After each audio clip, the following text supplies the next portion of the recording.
How you doing there, folks? Out in front of another NDP office. This one's Sandy Shaw. She's my local provincial NDP. And I'm just doing a little segment called Know Your NDP History.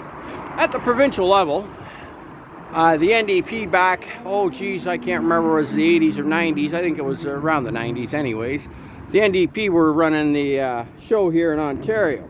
Bob Rae was running the show, and at the time there were some terrible tragedies, horrible, horrific crimes. Hi Kathy, how are you? Some horrific crimes involving Karla Homolka and Paul Bernardo, taking the lives of 3 young women.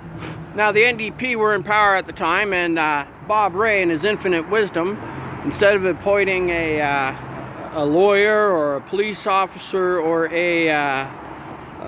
or a judge as the Attorney General of Ontario, what Bob Rae did was he appointed a woman by the name of Marion Boyd.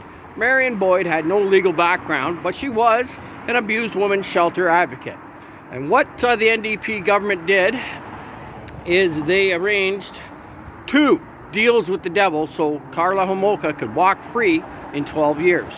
That's the NDP. Tough on crime, right? Multiple murderer. Karla Homolka, out in 12 years. I don't buy for a second that woman didn't have a chance to flee Paul Bernardo. If it was an abuse situation, she did not have to get the drugs to drug out her sister so that Paul and her could kill her, and she did not have to do it.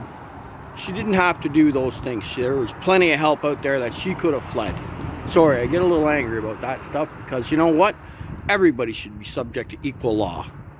Anyways, folks, that's Know Your NDP, another section of that. Another section coming up. This one will be dealing with former NDP and NDPer Andrea Horwath. Now she's the mayor of Hamilton.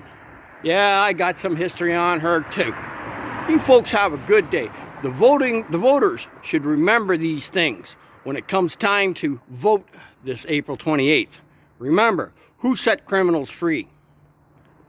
Take care, folks. Dan out.